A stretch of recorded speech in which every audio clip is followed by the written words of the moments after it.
대한민국 축구계에 또 한 번의 역대급 사태가 터졌습니다. 그것은 다름 아닌 한국 국가대표팀의 감독 선임. 대한축구협회는 지난 7일 한국축구 A대표팀 차기 감독으로 홍명보 감독이 내정되었다고 공식 발표했습니다. 이 소식을 들은 국내 축구 팬들은 그만 어이를 상실하고 말았는데요. 그 이유는 홍명보 감독의 전술적 역량이나 선수 통솔 능력 등 모든 것을 떠나서 클린스만 경질 이후 몇 개월간 축구협회가 보여준 저질스러운 행정, 그동안 해외 감독을 선임하겠다며 다녀온 해외 출장과 발표, 모든 게 쇼나 다름없었고 모든 절차를 무시하고 이미 한 번 희생양이 되었던 홍명보 감독을 축구협회 회장의 권위로 찍어 누르는 식으로 내정해버림과 동시에 홍명보 감독 또한 국가대표팀 감독이 될 만한 역량이 있는지에 대해서도 여전히 의문부호가 남아있는데, 한창 김천상무 FC와 리그 우승 경쟁을 하고 있는 울산 HDFC는 국대 감독직 선임에 대해 불쾌하다는 인터뷰를 했던 홍명보 감독이 이틀도 되지 않아 팀을 버리고 국대 감독으로 이임해버리고 떠났기에 굉장히 불쾌하다는 반응을 보이고 있는데요. 과거 자신이 여러 차례 했던 말과 정반대로 행동함으로써 자신의 말을 믿고 안심했던 팬들의 뒤통수를 보기 좋게 후려침으로써 이 선택에 대해서 홍명보 본인이 직접 팬들에게 사과하고 양해를 구하는 시간이 반드시 필요해 보입니다. 이와는 별개로 5개월 동안 전력 강화위원으로 있었던 전 축구선수 박주호가 개인 채널을 통해 그동안 협회 내부에 있었던 속사정을 밝혔는데요. 그 내용 또한 가히 충격적으로 업로드된 지 불과 하루 만에 100만 조회수를 가볍게 넘겨 사태의 심각성은 훨씬 더 커져만 가고 있습니다. 일각에서는 대한축구협회가 개혁하려면 차라리 월드컵 진출에 실패해야 한다고 주장하는 이들도 다수 확인되지만, 월드컵 진출 실패가 한국 축구계를 통째로 말아먹을 수 있다는 것을 생각하면 아주 위험한 발상 중 하나일 텐데요. 애초에 올림픽 탈락에도 눈 하나 깜짝 안 하던 이들이기 때문에 올림픽에 이어서 그보다 훨씬 더 중요한 월드컵 본선에 탈락하더라도 또다시 협회 인사 몇 명을 꼬리 자르듯이 쳐내고 버틸 확률이 매우 높기 때문입니다. 무엇보다 월드컵 본선 진출 실패의 가장 큰 피해자는 결국 선수들, 특히 손흥민, 김민재 같은 세계적인 선수들이 대거 나타나 오랜만에 황금 세대를 맞이한 한국 축구가 아시안컵 부진도 모자라 월드컵까지 탈락하게 된다면 선수들과 축구 팬들이 느낄 좌절감도 상당할 텐데요. 현재 대한축구협회의 비정상적인 행정과 감독 선임 과정에 대한 끊임없는 자극은 해외에서도 큰 화제가 되고 있습니다. 이전에 엄청난 논란이 되었던 한국 축구 대표팀 내의 불화 사건, 선수들을 방패막이 삼아 여론의 비난을 피하려는 대한축구협회의 농간 속에 대표팀의 주장 손흥민 또한 이강인 못지않게 많은 피해를 입었었습니다. 손흥민을 향해 주장 자격이 없는 선수다, 선수들 앞길을 막는 최악의 선수 등 악질적인 댓글들 또한 지금까지도 쉽게 찾아볼 수 있을 정도입니다. 심지어 일부 해외 현지 팬들도 손흥민이 과연 토트넘 주장을 맡을 만한 선수가 맞냐 라며 손흥민의 주장 자격에 대해 의구심을 표하는 댓글도 있을 정도였죠. 그리고 이번 홍명보 선임으로 인해 또 한 번 대한민국 축구계는 해외로부터 엄청난 비판을 받고 있습니다. 소식통에 따르면 한국 대표팀 감독직에 열의를 보이고 지원했던 전 노리치 감독 데이비드 와그너는 중동 팀들에 대한 대처법 등의 내용이 담긴 장장 50페이지가 넘는 분량의 프레젠테이션을 직접 준비했으나 협회로부터 연락을 받는 대신 7일 오후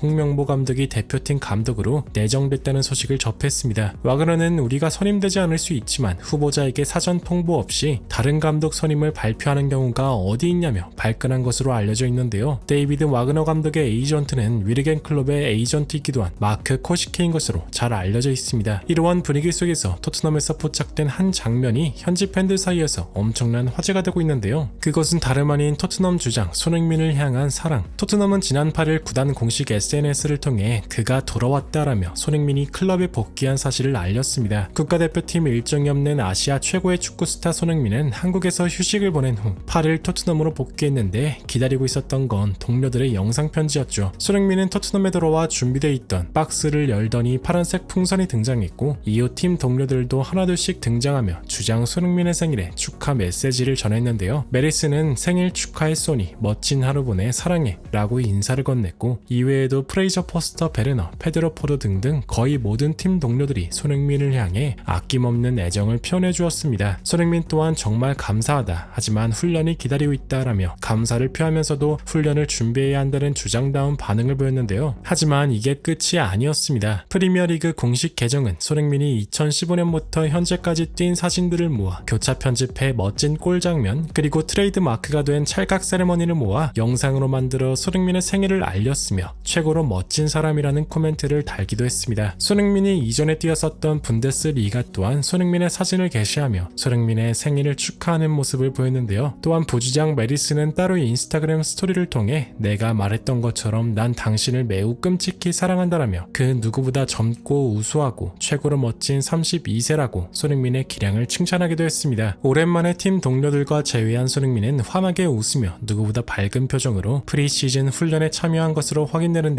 영국 축구 매체 스카이 스포츠에서 곧 다가올 EPL 구단들의 성적을 예상하는 특집 방송을 기획해 내보냈는데 그 중에서 리버풀의 레전드 제이미 캐러건은 토트넘을 향해 다음과 같은 코멘트를 남겼습니다. 토트넘은 누가 봐도 인정할 정도로 성공적인 리빌딩 과정을 거쳤다. 반더벤, 비카리오의 활약 등 젊은 선수들의 발견과 성장, 그리고 무엇보다 그들에겐 상징과도 같은 손흥민이 있다. 어린 선수들에게 귀감이 되고 그 어떤 때도 흔들리지 않는 주장, 몇몇 성공적인 이적이 더해진다면 토트넘은 이번 시즌 놀라운 결과를 이루어낼 것이다 라며 손흥민을 극찬하는 모습을 보였는데요. 영국 축구의 레전드라 불리는 마이클 오원 또한 이번 유로 대회를 보며 잉글랜드 대표팀에 대해서 정말 많은 생각을 했다. 왜 스타들이 즐비한 잉글랜드가 이토록 저조한 경기력을 보이는지, 현재 최고의 공격수라 평가받는 해리 케인은 경기력적으로 많은 비판을 받고 있다. 하지만 난 그의 경기력보다도 훨씬 더 문제가 되는 게 바로 리더십이라 생각한다. 토트넘은 지난 시즌 손흥민으로 주장을 교체했고 그 시즌 손흥민은 EPL 최고의 주장이라는 평가를 받았다. 케인이 토트넘의 리더십 그룹에 속했을 때 절대 좋은 리더라는 소리는 듣지 못했다. 손흥민과 케인의 결정적인 차이가 바로 이런 것이다. 게다가 손흥민은 따뜻한 성격, 팬 서비스 또한 매우 훌륭하다. 손흥민처럼 실력과 리더십 그리고 인성에 대한 높은 평가가 따라오는 선수가 현재 잉글랜드의 절실히 필요하다고 느꼈다 라며 손흥민을 향한 아낌없는 애정을 표현했는데요. 최근 손흥민의 토트넘 복귀 소식을 접한 현지 팬들 또한 엄청난 반응을 보이고 있는데요. 손흥민을 사랑하지 않는다면 정신과에 가봐야 해. 생일 축하해. 소니가 훈련에 등장했을 때 분위기 바뀐 거 봤어? 소니는 이 클럽의 뿌리입니다. 그리고 나의 주장이에요. 사랑해요. 다음 시즌에는 기쁨으로 가득하길 바랄게요. 등등 손흥민을 향한 사랑의 메시지가 가득했는데요. 지난 시즌 아시안컵 등 다사다난했던 여러 사건들을 겪고도 늘 항상 미소를 잃지 않고 축구 팬들에게 설레임을 안겨준 주장 손흥민 선수. 언제나 아무런 부상 없이 멋진 모습으로 활약해주길 간절히 응원하겠습니다. 진심으로 구독과 좋아요 부탁드리며 시청해주셔서 대단히 감사합니다.